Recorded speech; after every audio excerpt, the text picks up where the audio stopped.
Shalom, bertemu kembali di ibadah virtual hari ini untuk memuji Tuhan bersama. Sungguh Tuhan kita, Tuhan yang baik. Sepanjang minggu ini Dia telah menyertai kita, sudah memberikan berkat yang baru, perlindungan untuk kita semua. Mari saatnya untuk kita datang ke hadirat Tuhan, mengucap syukur atas berkat kasih karunia-Nya untuk kita. Mari kita berdoa. Terima kasih ya Tuhan. Terima kasih Bapa di surga. Terima kasih Roh Kudus. Terima kasih untuk segala yang telah Engkau berikan untuk kami. Kami sungguh mengucap syukur. Engkau Allah yang baik ya Tuhan. Saat ini kami datang ya Bapa, membawa hati kami. Kami mau menyembah-Mu. Kami mau memuji, bersorak-sorai bersama, meninggikan Engkau. Biarlah Engkau yang pimpin jalannya ibadah kami, dari awal, pertengahan hingga akhir. Terima kasih ya Tuhan. Mari sama-sama yang percaya katakan amin. Ada sukacita dalam Tuhan. Tuhan kirimkan Roh Kudus-Nya untuk menuntun kita, menguatkan kita. Di dalam Tuhan tidak ada yang namanya lelah. Amin. Amin. Mari sama-sama angkat suara mengatakan, Jangan lelah bekerja di ladangnya Tuhan. Roh Kudus yang beri kekuatan, yang mengajar dan menopang. Tiada lelah bekerja bersamamu Tuhan, yang selalu mencukupkan atas segalanya. mari dengan percaya sama-sama katakan, tanah bergelombang, timbullah tanah yang berlubang, menjadi siap dibangun di atas dasar iman. Ratakan tanah bergelombang, timbullah tanah yang berlubang, menjadi siap dibangun di atas dasar iman. amin. Tuhan sudah gantikan lelah kita menjadi sukacita, jadi sumber kekuatan yang baru. Amin. Mari kita mengucap syukur. Katakan jangan lelah. Jangan lelah bekerja di ladangnya Tuhan. Roh Kudus yang beri kekuatan, yang mengajar dan menopang. Tiada lelah bekerja bersamamu Tuhan, yang selalu mencukupkan atas segalanya. Ratakan tanah bergelombang, timbullah tanah yang berlubang, menjadi siap dibangun di atas dasar iman.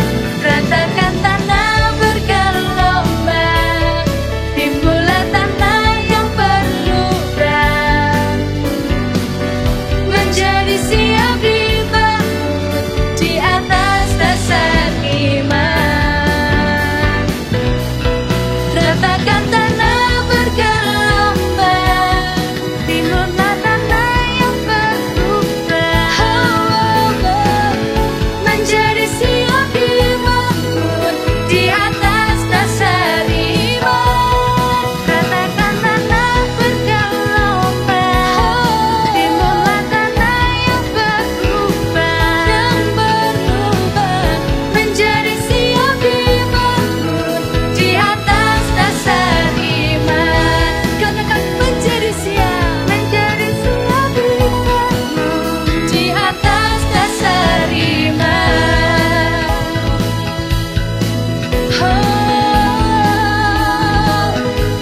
di atas dasar iman.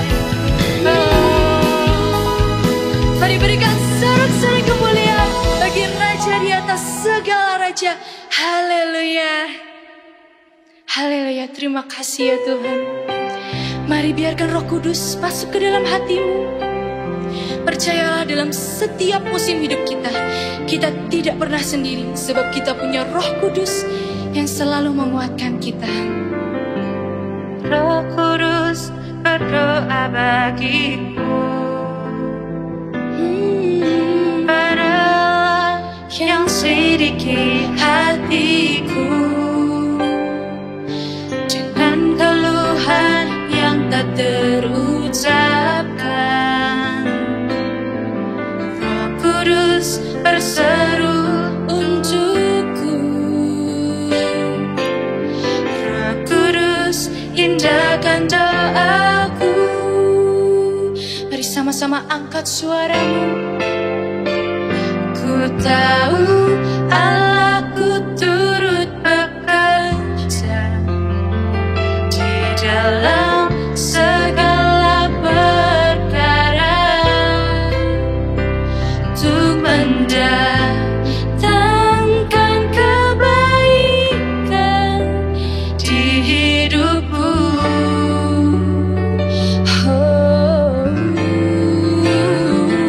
Ku yakin Bapakku sanggup sediakan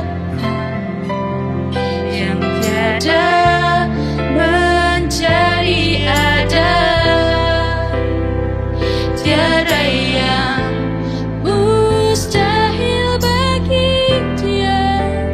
Roh Kudus doakanku. Terima kasih ya Tuhan.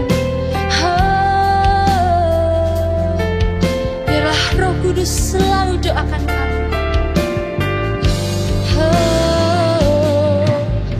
Roh Kudus berdoa bagiku,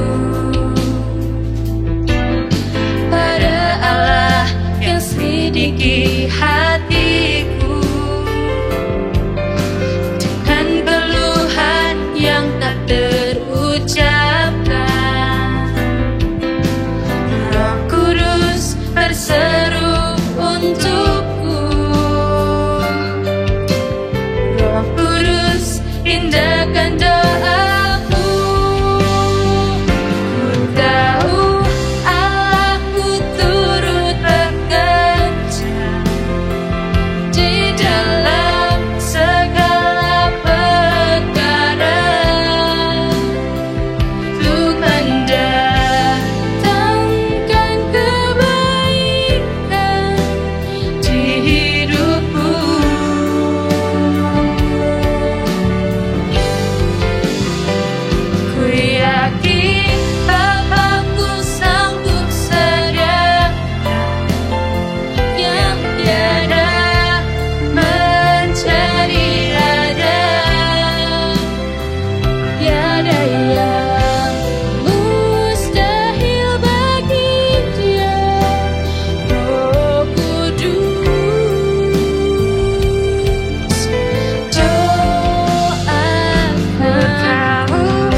Engkau satu-satunya Allah yang sungguh mulia. Terima kasih ya Tuhan. Nyanyi besar namamu di bumi dan di surga, layak disembah. Hosana, mulia tahtamu. Haleluya, haleluya. Nyanyi besar namamu di bumi dan di surga, layak disembah. Hosana, mulia tahtamu. Haleluya, haleluya. Mari angkat tanganmu tinggi-tinggi. Nyanyi besar namamu di bumi dan di surga, Hanya Engkau yang layak untuk kami sembah ya Tuhan. Hosana, mulia tahtamu. Haleluya, haleluya. Haleluya, haleluya. Oh Tuhan.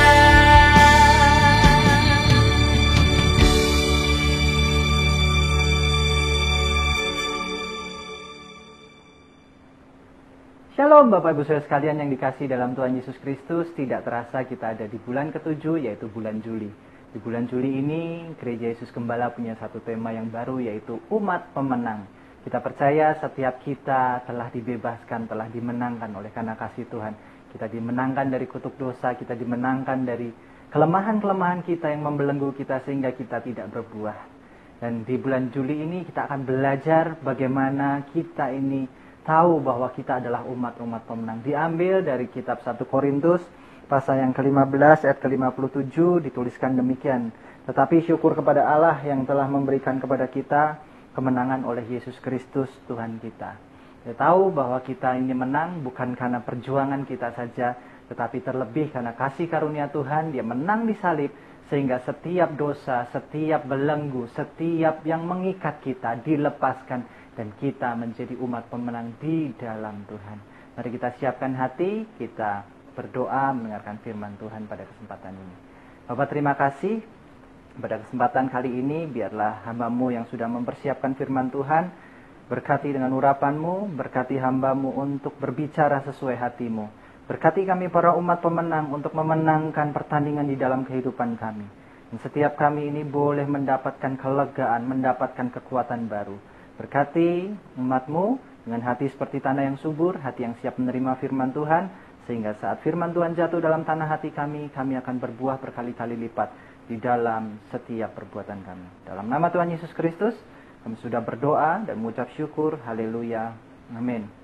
Bapak Ibu Saudara, pada kesempatan kali ini saya punya satu tema, Gereja Yesus Gembala punya satu tema di ibadah Juli. Yang pertama ini adalah rahasia mengalami kemenangan.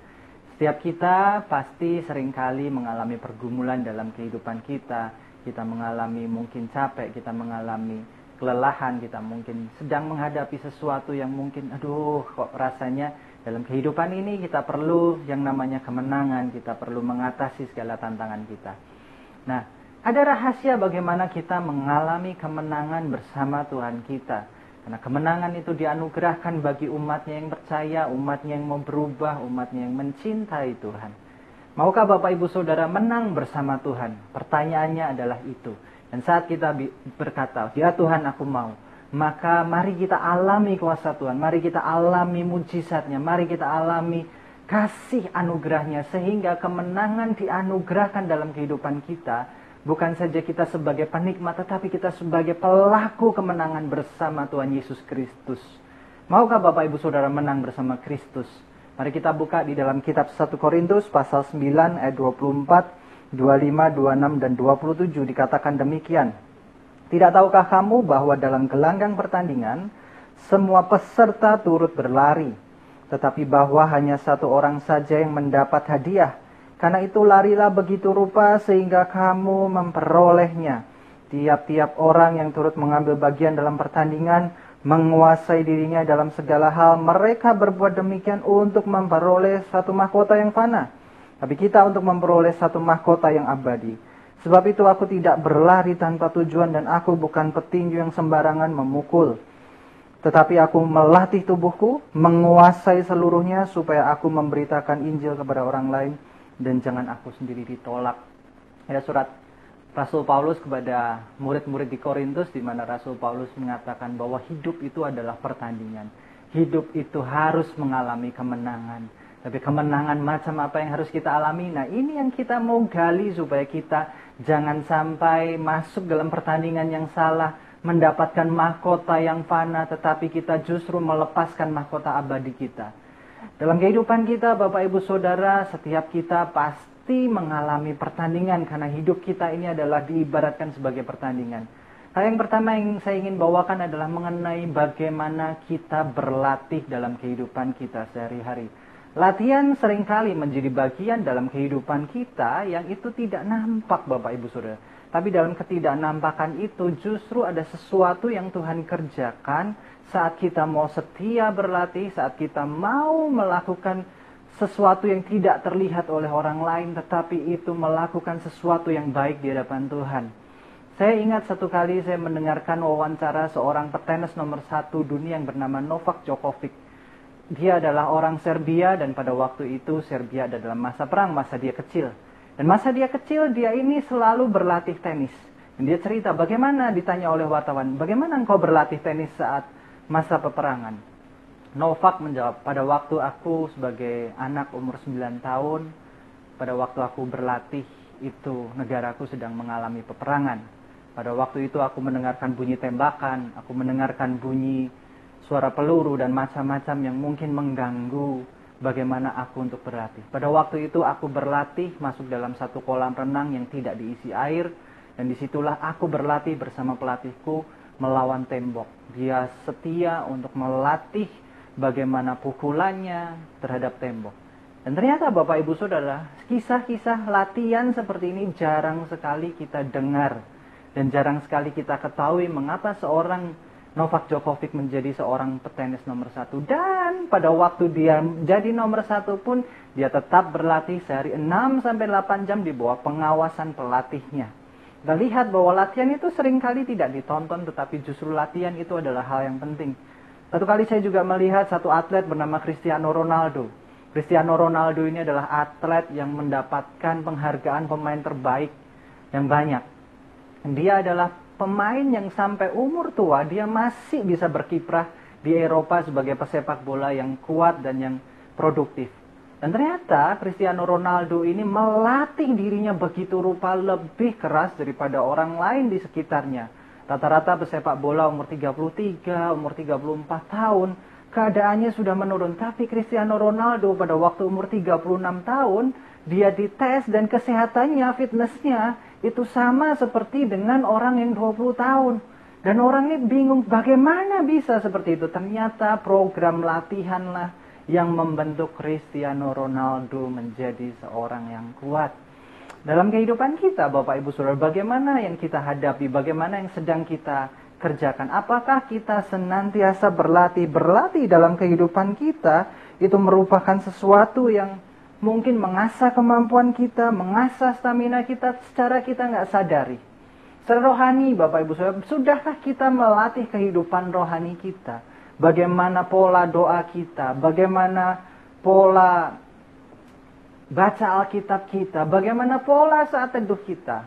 Apakah kita berlatih beribadah itu secara rutin? Atau kita ini berlatih beribadah hanya saat kita ini pengen beribadah sedikit, pada waktu kita rindu ya kita beribadah. Tetapi pernahkah kita memaksa diri kita untuk kita ini mempunyai satu latihan, satu kesempatan, satu kerinduan, satu paksaan dari hati kita bahwa kita harus merindukan Tuhan. Kadangkala dalam kehidupan kita nggak bisa menjadi orang yang melatih diri kita ini terus menerus.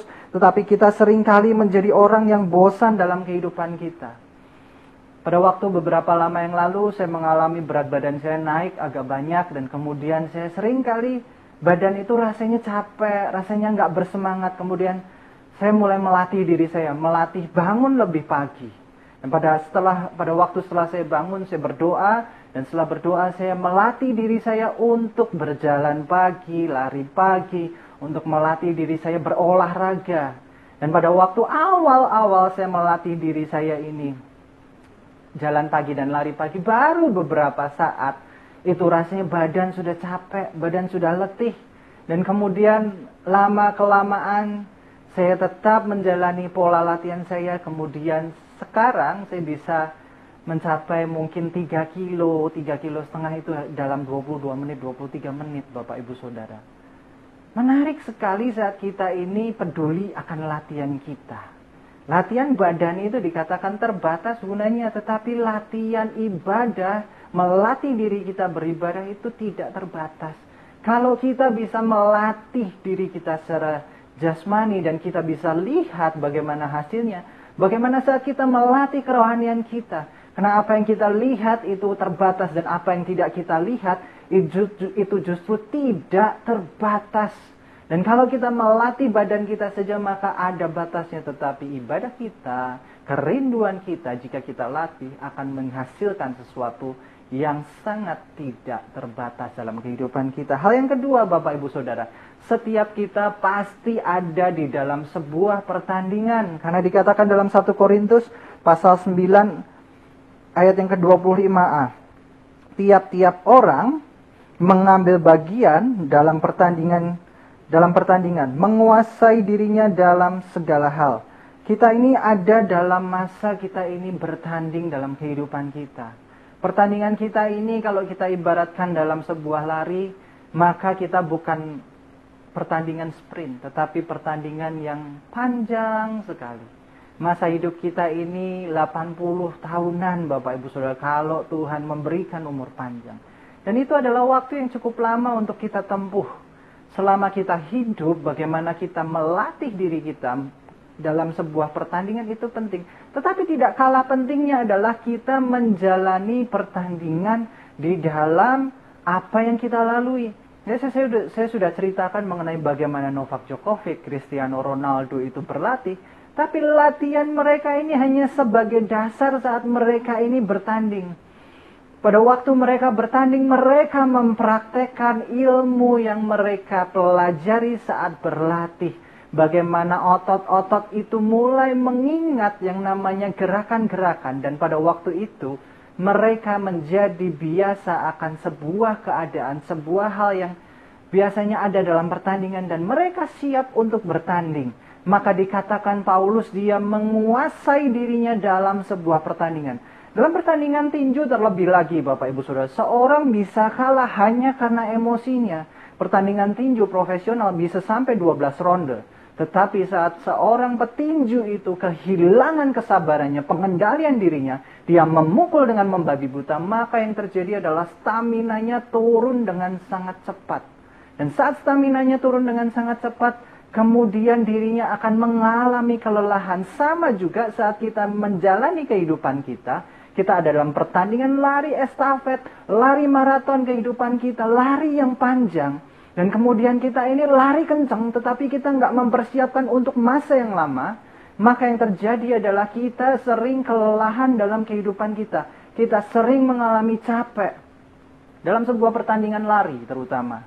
Orang yang berlari dengan begitu lama, dia bertanding melawan kecapean ototnya. Asam laktatnya ini muncul secara naluri, secara alami. Dan dia mengalami kecapean ototnya mulai lemas.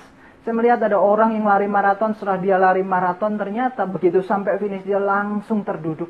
Dan kakinya gemetar. Dan dia bilang, aku gak sanggup berdiri, capek sekali. Saat dia mencapai finish, dia kemudian kecapean dan dia sudah gak kuat berdiri. Demikian juga dalam kehidupan kita saat kita ini mengalami pertandingan-pertandingan yang ada dalam kehidupan kita. Seringkali kita ngalamin capek. Seringkali kita mengalami kelelahan. Dan kalau kita lihat pertandingan kehidupan kita bagaikan tinju adalah kita punya lawan. Lawan kita ini sering menyerang kita. Lawan kita ini sering membuat kita ini emosi. Mungkin lawan kita ini memancing satu hal yang keluar buruk dari diri kita. Kalau ada pertandingan tinju maka ada yang memukul. Mungkin keadaan bisa memukul kita. Situasi bisa memukul kita. Dan kemudian kita terpancing untuk kita tidak menguasai diri kita. Makanya saat kita nggak menguasai diri kita, kita menjadi orang yang terpancing emosinya jengkel, maka kehidupan kita tidak menghasilkan sesuatu yang baik dalam Tuhan. Kita muncul yang namanya adalah keegoisan kita. Yang muncul adalah kita nafsu kita untuk mengalami semua yang kita inginkan. Dan kita membabi buta untuk memenuhi apa yang kita mau. Dan kita melupakan Tuhan. Pertandingan kita adalah melawan diri kita sendiri, yaitu bagaimana mengendalikan diri kita, supaya jangan sampai kita terpancing oleh orang di sekitar kita, keadaan yang menghimpit kita, dan seringkali juga kita harus bisa mengendalikan emosi kita karena apa yang kita lihat dan apa yang kita rasakan. Sebuah pertandingan yang harus kita jalani. Dan yang ketiga, yang terakhir, kalau kita sudah berlatih, kita sudah bertanding, lalu untuk apa? Nah, yang ketiga adalah untuk sebuah tujuan, yaitu mahkota atau trofi atau hadiah. Sebuah pertandingan akan sia-sia tanpa tujuan. Ada sebuah orang berkata demikian, kalau sebuah pertandingan sepak bola, itu gawangnya dicopot dua-duanya, maka mereka akan kehilangan gairah untuk memainkan pertandingan itu. Demikian juga dalam kehidupan kita, kalau kita nggak punya tujuan dalam kehidupan kita, kita nggak mau menang atas segala kelemahan kita, atas segala belenggu-belenggu kita, maka kita akan capek, kita akan nggak tahu kemana arahnya, kita nggak tahu bagaimana harus berbuat. Dan kalau kita tidak tahu dalam setiap kemenangan kita, ada satu reward, ada satu penghargaan, ada satu mahkota yang diberikan Tuhan kepada kita, maka kita pun akan menganggap diri kita tidak berguna. Tidak ada fungsinya kita bertanding dengan setia. Ini yang harus menjadi pikiran kita. Nah, dikatakan dalam 1 Korintus pasal yang ke-9 ayat 25 demikian. Tiap-tiap orang yang turut mengambil bagian dalam pertandingan menguasai dirinya dalam segala hal. Mereka berbuat demikian untuk memperoleh satu mahkota yang fana, tetapi kita untuk memperoleh satu mahkota yang abadi. Orang dalam sebuah pertandingan itu untuk memperoleh satu mahkota yang mungkin akan hilang, akan orang lupa. Kita mungkin kalau ditanya siapa sih juara bulu tangkis tahun 98, mungkin beberapa orang lupa, tetapi pada waktu tahun 98 orang masih ingat, oh ya juara bulu tangkisnya si itu. Nah, pada waktu kita melihat bahwa orang itu sering bertanding, berlatih, demikian giatnya untuk satu mahkota yang fana, mahkota yang mungkin akan dilupakan, mahkota mungkin yang akan habis. Orang bisa bertanding dan berlatih dengan demikian keras. Mungkin kita saat ini berpikir gini, Bapak Ibu Saudara. Dalam kehidupan kita seringkali melatih diri kita, kita sering rajin dalam pekerjaan kita, sampai kita melupakan Tuhan, sampai kita melupakan bagaimana saat teduh kita, jam baca Alkitab kita, mungkin kita melupakan segala yang kita bangun di dalam kerohanian kita, dan kemudian kita ini mengalami kelelahan karena kita juga tidak mendapatkan kemenangan dalam bagian jasmani kita, kemudian kita menyalahkan Tuhan. Tuhan katakan satu kali kepada orang yang mempunyai harta, ngengat itu akan memakan habis kekayaan di dunia ini. Tetapi di surga ada sebuah kekayaan yang ngengat dan semua karat tidak bisa memakannya. Ini apa yang dikatakan Yesus sama dengan apa yang dikatakan Paulus. Orang seringkali berjuang untuk yang namanya mahkota fana, kehidupan keduniawian. Tetapi lupa akan satu kehidupan yang tidak akan habis, yaitu kekekalan bersama Tuhan kelak. Kita seringkali lupakan jam doa kita. Kita seringkali anggap remeh kehidupan rohani kita. Ya Pak, lupa doa yang nggak apa-apa lah. Pak, sekali-sekali nggak ibadah yang nggak apa-apa lah Pak. Pak, sekali-sekali Nyantai sedikit nggak apa-apalah Pak di dalam Tuhan.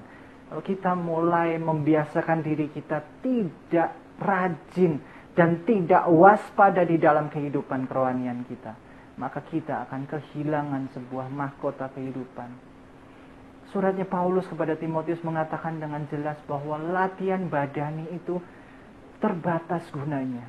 Sedangkan yang namanya ibadah, latihan ibadah itu tidak terbatas gunanya. Kita harus tahu bahwa kehidupan kita dalam pekerjaan, dalam kehidupan apapun yang secara jasmani kita lakukan, itu gunanya terbatas hanya di dunia ini. Kita melihat orang yang melatih dirinya begitu rupa, toh pada akhirnya dia akan menyerah kepada maut. Dia tidak akan bisa menang mengalahkan maut kalau dia tidak percaya kepada Yesus Kristus. Karena dikatakan tadi umat pemenang itu umat yang seperti apa sih? Umat yang mendapatkan kasih anugerah karena Kristus mati di kayu salib. Supaya setiap yang percaya akan namanya mendapatkan kehidupan kekal. Di dalam Alkitab Ibrani pasal 12 ayat yang pertama dikatakan demikian. Karena kita punya banyak saksi bagaikan awan yang mengelilingi kita. Marilah kita menanggalkan semua beban dosa kita yang begitu merintangi kita dan berlomba dengan tekun dalam perlombaan yang diwajibkan bagi kita. Bapak Ibu Saudara, rajinlah berdoa, rajinlah baca Alkitab, bertekunlah di dalam iman kita. Jangan sampai kita ini capek menjalani hidup ini dan kita katakan, aduh ibadahku percuma, aduh apa yang aku lakukan percuma. Tidak ada yang percuma Bapak Ibu Saudara. Karena di dalam kehidupan kita, perjuangan kita ini adalah perjuangan yang bukan hanya melawan ego kita, kedengkian kita. Efesus pasal yang ke-6 ayat yang ke-12 dikatakan demikian. Karena perjuangan kita bukanlah melawan darah dan daging, tetapi melawan pemerintah-pemerintah, melawan penguasa-penguasa, melawan penghulu-penghulu dunia yang gelap ini, melawan roh-roh jahat di udara. Bapak Ibu Saudara, dalam apa yang dituliskan Paulus dalam Efesus ini, yang kita lawan bukan saja manusia yang menjengkelkan kita, tetapi terlebih lagi emosi yang menguasai diri kita, sehingga kita ini terpancing untuk melakukan sesuatu yang tidak baik. Kita lihat bagaimana Yesus diuji. Kita lihat bagaimana Yesus juga setia. Pada waktu dia ada di dalam Golgota, dia diuji melalui berbagai hal. Yang diuji itu adalah kehidupannya, bagaimana dia memancarkan kasih. Dan yang menguji siapa? Yang menguji bukanlah manusia, tetapi manusia yang dikuasai oleh penguasa-penguasa jahat, yang dikuasai oleh kedagingan, yang dikuasai oleh keserakan, yang dikuasai oleh mata agamawi yang tidak mau bertobat. Dan bagaimana Yesus menangani itu semua hanya dengan kasih. Makanya disebutkan oleh karena kesetiaannya, oleh karena pengorbanannya, maka kita ini diangkat dari jurang maut ke dalam kehidupan yang kekal. Sehingga kita tidak ada dalam maut, tetapi dalam kehidupan kemenangan kekal bersama Tuhan. Bapak Ibu Saudara, jangan sampai kita ini juga kalah dalam menghadapi penghulu-penghulu di udara.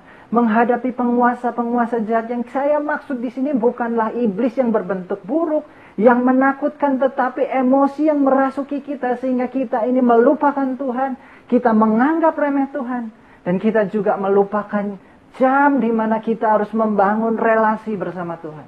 Dan saat kita lupa akan membangun relasi bersama Tuhan, maka yang terjadi adalah kehidupan kita akan mengalami kekalahan demi kekalahan.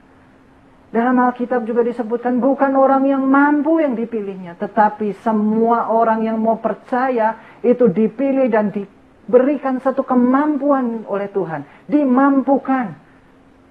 Kita adalah orang-orang yang dipilih. Kita adalah orang-orang yang dimenangkan oleh karena kasih karunia. Dan kita adalah orang-orang yang dimampukan oleh Yesus. Jangan sampai dalam kehidupan kita menganggap bahwa diri kita ini adalah seorang yang kalah. Seorang yang gagal, tetapi kita adalah pemenang di dalam Kristus. Sebagai kesimpulan, berlatihlah, bertandinglah, dan menanglah. Caranya bagaimana Pak? Rahasianya apa Pak? tunduk pada kuasa Tuhan. Dan kemenangan itu ada di dalam kehidupan kita. Itulah rahasia kemenangan yang akan kita alami. Jangan sampai kita salah fokus dalam kehidupan dunia ini. Tetapi biarkanlah Kristus itu masuk dalam kehidupan kita, berkuasa. Dan melakukan segala sesuatu dalam kehidupan kita. Supaya kita hidup menjadi orang yang menang. Mari kita tunduk kepala, kita siapkan hati untuk masuk dalam perjamuan kudus. Ayo kita berdoa. Bapa, terima kasih untuk kesempatan kali ini kami masih boleh mengenang akan sengsara wafat dan bangkitnya Engkau, naiknya Engkau ke surga, dan Engkau duduk di tahta kemuliaan-Mu kembali ya Yesus. Tuhan, saat ini selidiki kami, selidiki hati kami. Kalau ada dosa-dosa yang masih mengganjal, kami percaya kami adalah umat yang ditebus, umat yang dimenangkan. Ampuni segala dosa, segala pelanggaran kami. Biarlah kami ini boleh mendapatkan kasih anugerah. Sebentar kami akan ambil perjamuan kudus di hadapan-Mu. Sucikan hamba-Mu, kuduskan hamba-Mu dalam kelemahan keterbatasan. Hamba-Mu tidak lepas dari dosa, tidak lepas dari pelanggaran. Tapi oleh karena kasih karunia-Mu saja yang melayakkan hamba-Mu ini untuk melayani-Mu. Mari kita dengarkan firman Tuhan ini. Sebab setiap kali kamu minum dan makan roti, kamu memberitakan kematian Tuhan sampai Ia datang. Jadi barang siapa dengan cara yang tidak layak makan roti atau minum cawan Tuhan, ia berdosa terhadap tubuh dan darah Tuhan. Karena itu hendaklah tiap-tiap orang menguji dirinya sendiri, baru sudah itu ia makan roti dan minum dari cawan itu. Bapak, Ibu, Saudara, mari kita siapkan roti dan anggur. Kita ambil roti yang sudah kita siapkan. Kita mau masuk dalam perjamuan kudus. Kita siapkan hati kita. Kita introspeksi diri kita. Kita nggak sempurna, tetapi Tuhanlah yang menyempurnakan kehidupan kita. Oleh karena itu, Bapak, Ibu, Saudara, mari kita angkat roti tangan kanan kita. Dengarkan firman Tuhan ini. Sebab apa yang telah kuteruskan kepadamu telah aku terima dari Tuhan, yaitu bahwa Tuhan Yesus pada malam waktu Ia diserahkan, Ia mengambil roti dan sudah itu Ia mengucap syukur atasnya. Ia memecah-mecahkan dan berkata, inilah tubuhku yang diserahkan bagi kamu, perbuatlah ini menjadi peringatan akan aku.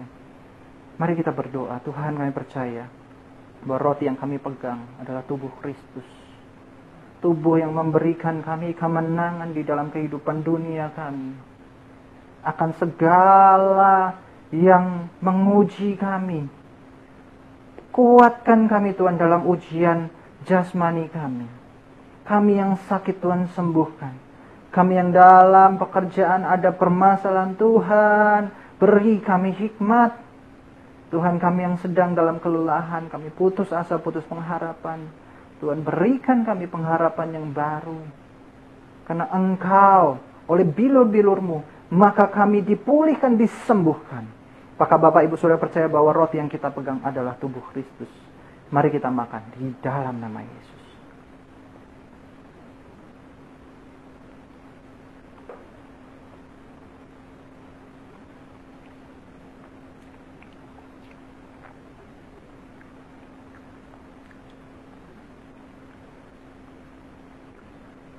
Dengarkan firman Tuhan, kita angkat cawan tangan kanan kita. Demikian juga Ia mengambil cawan, sudah makan, lalu berkata, cawan ini adalah perjanjian baru yang dimeteraikan oleh darahku. Perbuatlah ini setiap kali kamu meminumnya menjadi peringatan akan aku. Mari kita berdoa. Tuhan, kami percaya bahwa anggur yang kami pegang adalah darah Kristus. Darah yang memberi kami kemenangan. Darah yang menebus kami. Darah yang melayakkan kami. Darah yang menolong kami. Darah yang memberikan kami keselamatan. Darah yang menuliskan nama kami di kitab kehidupan. Apakah Bapak, Ibu, Saudara percaya bahwa cawan yang kita pegang berisikan darah perjanjian baru yang memeteraikan nama kita di dalam kitab kehidupan? Mari kita minum dalam nama Yesus. Haleluya Tuhan. Haleluya Tuhan. Terima kasih Tuhan, terima kasih. Terima kasih buat kasih. Mari kita siapkan hati untuk kita berdoa sebelum kita berpisah. Bapa, terima kasih. Yesus, terima kasih. Allah Roh Kudus, terima kasih. Kami sudah mengambil bagian terbaik, yaitu mendengarkan firman-Mu. Dan biarlah Roh Kudus menguatkan kami, menuntun kami untuk melakukannya. Kami adalah umat-umat pemenang yang menang oleh karena pengorbanan Yesus Kristus. Kesetiaan Tuhan dalam kehidupan kami, bukan karena perbuatan kami. Mampukan kami untuk menghadapi pertandingan kami. Latihlah diri kami untuk setia bersama Engkau Tuhan. Biarlah dalam kehidupan kami boleh mendapatkan sesuatu yang baru selalu di hadapan-Mu, yaitu kasih-Mu Tuhan. Mari kita angkat tangan kita aminkan doa berkat ini. Murid Yesus Gembala, terimalah berkat jasmani, jiwani, dan rohani dalam keluargamu, pekerjaanmu, studimu, pelayananmu, dan komunitasmu. Diberkatilah Engkau dengan kehidupan kekal. Diberkatilah Engkau dengan hikmat ilahi. Diberkatilah Engkau dengan kekuatan dan pengharapan kekal. Diberkatilah Engkau dengan kekayaan dan kemuliaan Tuhan. Diberkatilah Engkau selalu dalam damai sejahtera dan sukacita. Diberkatilah Engkau dalam terang kasih dan iman sejati. Dialah Tuhan yang tidak berubah sekarang dan selamanya, yang menghadapkan wajahnya padamu dan menyertai Engkau selamanya untuk memberitakan kabar baik sampai ke ujung dunia. Saudara-saudara yang Tuhan Yesus kasihi, terimalah berkat anugerah pemeliharaan kekal dari Allah Bapa, berkat rahmat pemulihan dari Tuhan Yesus Kristus, berkat pertolongan dan menghiburan kekal dari Allah Roh Kudus dalam kehidupanmu dari sekarang sampai Maranatha dan sampai selama-lamanya. Tuhan Yesus memberkati kita. Semua yang percaya kita katakan haleluya, amin. Bapak Ibu Saudara, ibadah sudah selesai. Tetaplah di dalam kehidupan kita berlatih di dalam kerohanian kita. Kita bertanding dalam kehidupan kita dan kita menang bersama Kristus karena Kristus menjadikan kita umat-umat pemenang oleh karena kasih-Nya. Sampai bertemu di ibadah selanjutnya. Tuhan Yesus memberkati.